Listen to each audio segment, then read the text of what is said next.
Welcome to Sumit sir physics. आज की इस वीडियो में हम बात करने वाले हैं जो टेस्ट यानी ऑफलाइन सेंटर पे जो टेस्ट हुआ यानी टेस्ट पेपर जो ऑब्जेक्टिव क्वेश्चन है जिस संडे यानी 24 नवंबर का जो टेस्ट हुआ है उस टेस्ट का सॉल्यूशन यानी उसका हम लोग आंसर देखेंगे। जो स्टूडेंट नए हैं वो भी ये ऑब्जेक्टिव को जरूर देख ले क्योंकि बहुत बहुत इंपॉर्टेंट ऑब्जेक्टिव है। क्योंकि एक समझिए 3 चैप्टर का टेस्ट था, टेस्ट सीरीज का पहला टेस्ट है और उसी का एक क्वेश्चन है, उसका हम लोग क्या करेंगे, सॉल्यूशन करेंगे। तो आप लोग अगर यदि नए हैं तो जरूर चैनल को सब्सक्राइब कर लें।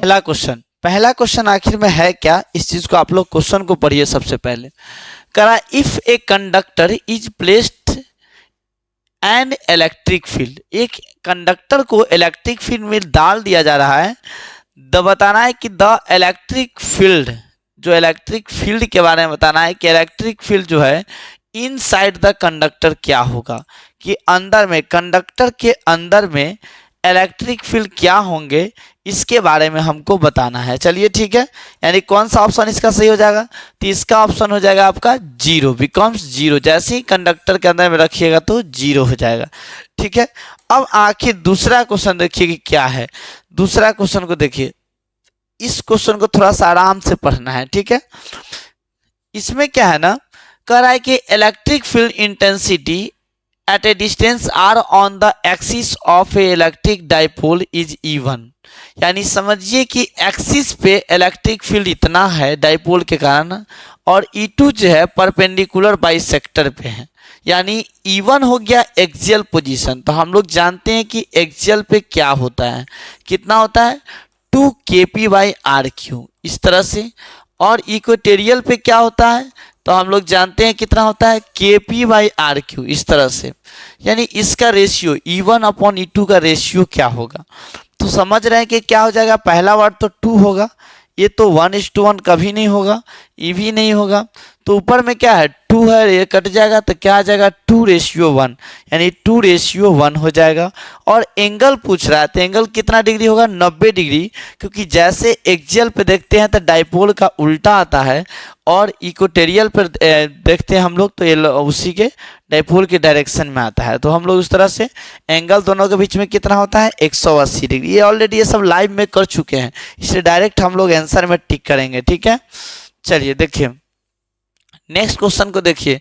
The quantum of electric charge in ESU, यानी quantum of electric charge in ESU होता है आपका 4.78 इंटू 10⁻⁻10 इस तरह से 4.78 इंटू 10 पर इतना। ठीक है, नेक्स्ट क्वेश्चन की तरफ हम लोग बढ़िए कि नेक्स्ट आखिर में ये क्वेश्चन का जवाब क्या होगा। ठीक है, नेक्स्ट क्वेश्चन क्या है कि potential gradient eight which dielectric of the condense just get आपका पंचर, यानी यहाँ पे इस तरह से, तो इसको क्या होगा, तो हम इसी चीज को हम बोलते हैं डाई इलेक्ट्रिक स्ट्रेंथ, यानी ऑप्शन बी इज करेक्ट। ठीक है, नेक्स्ट है unit of electric field intensity. Electric field intensity का यूनिट क्या होता है, तो फोर्स अपॉन चार्ज यानी न्यूटन पर कूलम, यानी कौन सा हो जाएगा आपका newton per coulomb, option B is correct.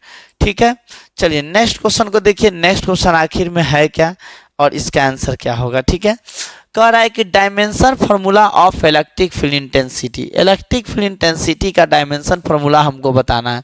तो डायमेंशन फार्मूला निकालने के लिए इलेक्ट्रिक फील्ड इंटेंसिटी को क्या लिखिएगा F/Q लिखिएगा इस तरह से, और F का वैल्यू क्या लिख दीजिएगा mLT⁻², और चार्ज का क्या लिख दीजिएगा AT। तो इस तरह से क्या हो जाएगा mLT⁻³ इंटू A⁻⁻1, यानी क्या हो गया ऑप्शन बी इज करेक्ट। ठीक है, ऑप्शन बी इज करेक्ट हो गया। नेक्स्ट है which of the following is a vector quantity, कौन सा है वेक्टर क्वांटिटी है। चार्ज तो मेरा स्केलर है, कैपेसिटी भी ये भी नहीं होगा, इलेक्ट्रिक फील्ड इंटेंसिटी कौन सा क्वांटिटी है, वेक्टर क्वांटिटी। ठीक है, हम लोग 7 तक देख लिए। नेक्स्ट क्वेश्चन का आंसर क्या होगा देखिए, फटाफट हम लोग देखेंगे कि SI unit of electric dipole, electric dipole का एसआई यूनिट, इलेक्ट्रिक डाइपोल का हम फॉर्मूला जानते हैं P equal to Q into d, तो क्या हो जाएगा 4 कूलम मीटर, यानी option A is correct, option A is correct. The value of dielectric the value of electric field intensity near a charge conductors, यहाँ पे near a charge conductor, तो ये हो जाएगा। वही अगर अलग बोलता तो आपका ऑप्शन बी होता, लेकिन यहाँ नियर ए कंडक्टर बोल रहा है तो यहाँ पे हो जाएगा ऑप्शन ए हो जाएगा। ठीक है, नेक्स्ट क्वेश्चन की तरफ हम लोग बढ़ेंगे। नेक्स्ट क्वेश्चन आखिर में क्या है, ये आपको सॉल्व करने वाला है, इसको आपको सॉल्व करना होगा, इसको आप सॉल्व कीजिएगा और इसका जवाब दीजिएगा आखिर में क्या होगा। ठीक है, ये हो सकता है कि 1/√2 इस तरह से करके आए कुछ, इसको आप सॉल्व करिएगा। ठीक है, नेक्स्ट क्वेश्चन है क्या, देखिए आपका 10 तक हो गया इधर। अब हम लोग इधर बढ़ते हैं 11 से, यहाँ हम लोग देखते हैं कि आखिर में इसका क्वेश्चन का आंसर क्या होगा। ठीक है, हो गया। अब इसको देखिए, क्वेश्चन है कि when a body is charge, एक बॉडी को चार्ज कर दिया, इट्स मास, उसका मास का क्या होगा। तो ये तो क्लियर नहीं किया है कि पॉजिटिव चार्ज किया कि नेगेटिव चार्ज किया, बॉडी को सीधे चार्ज कर दिया बोला, तो हो सकता है कि मे बी इंक्रीज और डिक्रीज, उसका मास हो सकता है या तो घट भी सकता है चाहे बढ़ सकता है। यदि पॉजिटिव चार्ज करता तो घट जाता, नेगेटिव चार्ज करता तो बढ़ जाता। ठीक है, नेक्स्ट क्वेश्चन के देखिए, नेक्स्ट क्वेश्चन आखिर में नेक्स्ट क्वेश्चन होगा क्या कि if uniform electric field exist along Z axis, uniform electric field है किधर है, जेड एक्सिस की तरफ है, तो हमको बताना है इको पोटेंशियल सरफेस क्या होगा। हम लोग जानते हैं कि इको पोटेंशियल सरफेस जो होता है वो जब भी होता है तो इलेक्ट्रिक फील्ड के क्या होता है, मतलब परपेंडिकुलर, यानी जेड के अलोंग अगर इलेक्ट्रिक फील्ड है तो इको पोटेंशियल सरफेस वाला प्लेन क्या होगा, एक्स और वाई में होगा, मतलब जेड नहीं होगा। अगर एक्स में रहता तो वाई जेड में होता, तो यहाँ जेड में है तो कौन सा आ जाएगा, एक्स वाई, इस तरह से। नेक्स्ट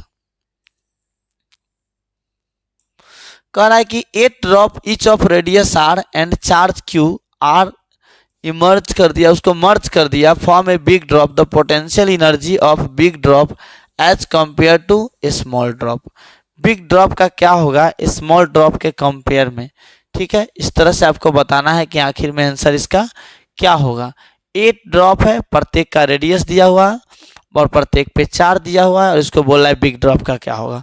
तो हम लोग जानते हैं कि वी ऑफ बिग ड्रॉप जो होता है वी ऑफ स्मॉल, ठीक है, जो स्मॉल का होगा वो इनटू n के पावर 2/3 इस तरह से, यानी n कितना दिया हुआ है आपका 8 ड्रॉप है, कितना ड्रॉप है यहाँ पे, कितना ड्रॉप दिया हुआ है 8 ड्रॉप था, तो 8 ड्रॉप का क्या कीजिएगा, 8 का जैसे लिखिएगा आपका क्यूब रूट तो 2 और 2 का स्क्वायर कितना हो जाएगा 4, यानी 4 टाइम्स हो जाएगा इस तरह से। ठीक है, यहाँ पे 8 लिखिएगा और 8 के पावर 3/2 तो यहाँ तो कितना आ जाएगा 4 टाइम्स ऑफ वी स्मॉल, यानी 4 गुना हो जाएगा किसके, वी स्मॉल के।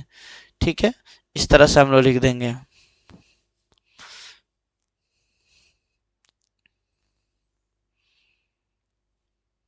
ठीक है, dielectric constant 6 if filled to in a gap of between the plate of parallel plate capacitor, what is the factor by which gap should be changed to maintain the same capacitance। देखिए हम लोग जानते हैं capacitance का formula इस तरह से हम लोग पढ़े हैं। ठीक है, कह रहा है कि बताइए कि इसमें डायलेक्ट्रिक डाल दिया जिसका डायलेक्ट्रिक कांस्टेंट कितना है 6 है, मतलब यहाँ पे क्या लिख दिया 6।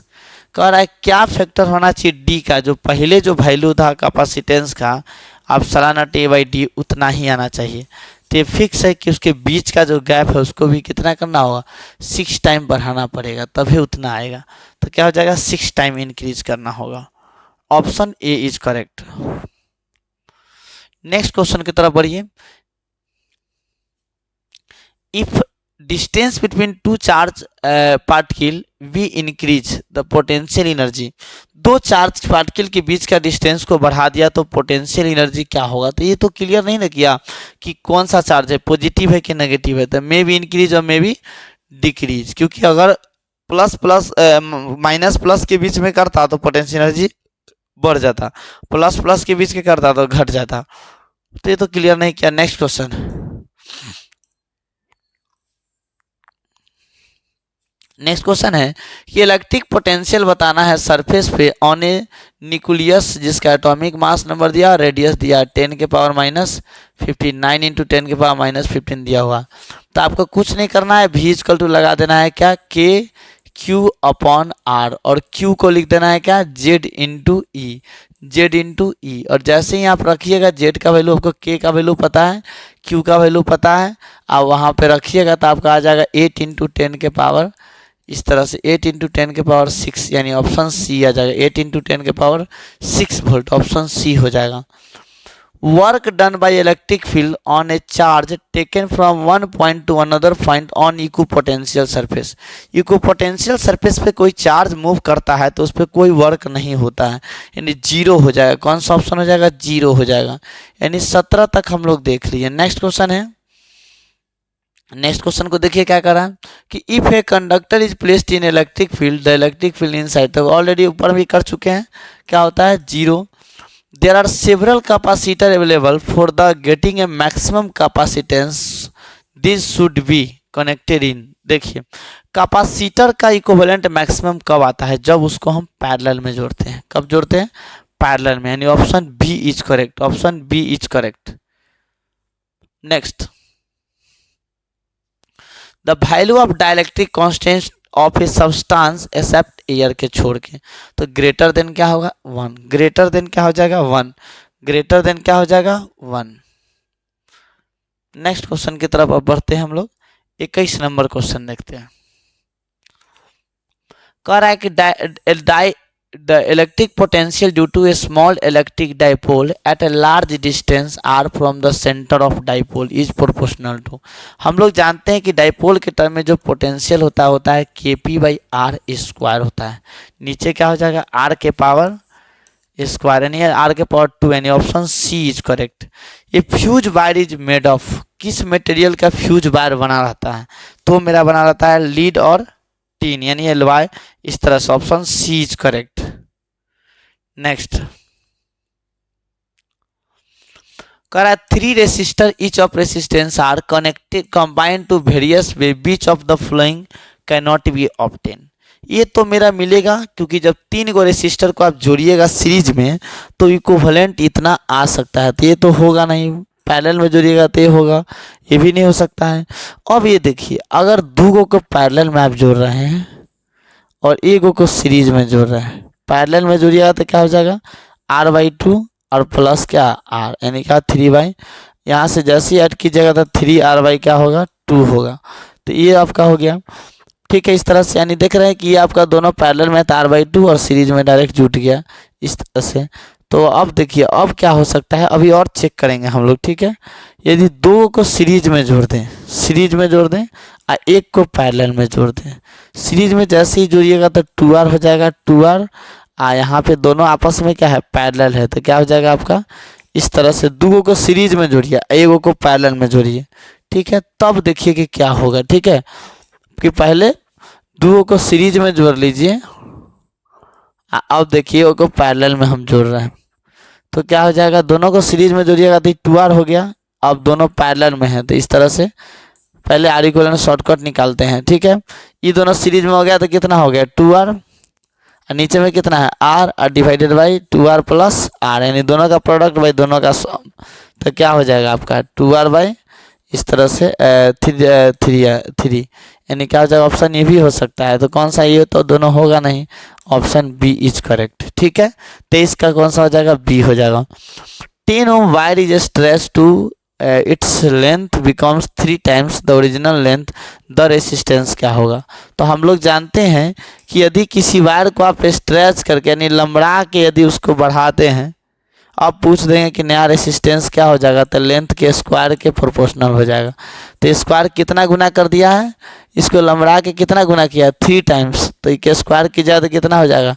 9 गुना हो जाएगा, यानी पहले जितना था उसमें कितना से गुना हो जाएगा? 9 गुना, यानी 90 ओम हो जाएगा। ठीक है, लेंथ 2 गुना करेगा तो 4 गुना हो जाएगा, लेंथ 3 गुना करेगा तो 9 गुना हो जाएगा। ठीक है, इस तरह से। ठीक है, नेक्स्ट क्वेश्चन की तरफ बढ़िए। नेक्स्ट क्वेश्चन है किरचॉफ्स फर्स्ट लॉ जो आपका है सेकेंड लॉ किसके बेस्ड है? तो पहला जो है आपका कंजर्वेशन ऑफ चार्ज के बेस्ड है, कंजर्वेशन ऑफ चार्ज के बेस्ड है, और दूसरा कंजर्वेशन ऑफ एनर्जी, यानी कंजर्वेशन ऑफ चार्ज हो गया और दूसरा कंजर्वेशन ऑफ एनर्जी हो गया, यानी ऑप्शन डी जो होगा इसका ये सही हो जाएगा। ठीक है, option D is correct. Next 26 कह रहा if increasing the temperature of resistance decrease, यदि टेम्परेचर बढ़ाते हैं तो रेसिस्टेंस घट जाएगा। वो किस में होता है? तो सेमीकंडक्टर में होता है, जस्ट उल्टा। कंडक्टर में बढ़ाने से बढ़ता है, सेमीकंडक्टर में बढ़ाने से घट जाता है। ठीक है। नेक्स्ट क्वेश्चन देखिए, नेक्स्ट क्वेश्चन है कि बताइए कि इलेक्ट्रिक फील्ड बताना on perpendicular bisector electric dipole के कारण जो क्या बताना है हमको, इलेक्ट्रिक फील्ड बताना है। इलेक्ट्रिक डाइपोल के कारण इलेक्ट्रिक फील्ड, इलेक्ट्रिक पोटेंशियल। तो हम लोग जानते हैं कि इक्वेटोरियल पे जो होता है पोटेंशियल जीरो होता है लेकिन फील्ड जीरो नहीं होता है, यानी फील्ड जीरो नहीं होता है लेकिन पोटेंशियल जीरो होगा। ऑप्शन तीसरा करेक्ट हो जाएगा, ठीक है। नेक्स्ट कह रहा है कि बताइए कि capacity of spherical conductor is independent, किस पे डिपेंड नहीं करता है, तो वॉल्यूम पे डिपेंड नहीं करता है, वॉल्यूम पे डिपेंड नहीं करता है। Next resistance of ideal ammeter क्या होता है, जीरो होता है। क्या होता है, जीरो होता है। ऐसा unit of temperature coefficient of resistivity. अब देखिए रेसिस्टिविटी का फॉर्मूला हम लोग पढ़े हैं, resistivity 1 plus alpha delta T. अब देखिए यहाँ से क्या कीजिए, इसका पूछ रहा है अल्फा क्या होगा, तो अल्फा डेल्टा टी क्या हो जाएगा, 1 के बराबर हो जाएगा।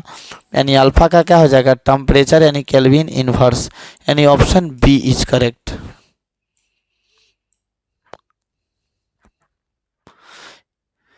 नेक्स्ट क्वेश्चन है सिलिकॉन और कॉपर को कूल कर दिया, सिल्वर और कॉपर को कूल कर दिया यानी टेम्परेचर को क्या किया, घटा दिया। तो बताना है कि रेसिस्टेंस का क्या होगा। तो ये जानते हैं कि सिलिकॉन है क्या, सेमीकंडक्टर, जैसे ही कूल कर दिया यानी टेम्परेचर को घटा दिया तो रेसिस्टिविटी क्या हो जाएगा, सिलिकॉन में इंक्रीज कर जाएगा, कॉपर में डिक्रीज कर जाएगा, यानी ऑप्शन ए इज करेक्ट।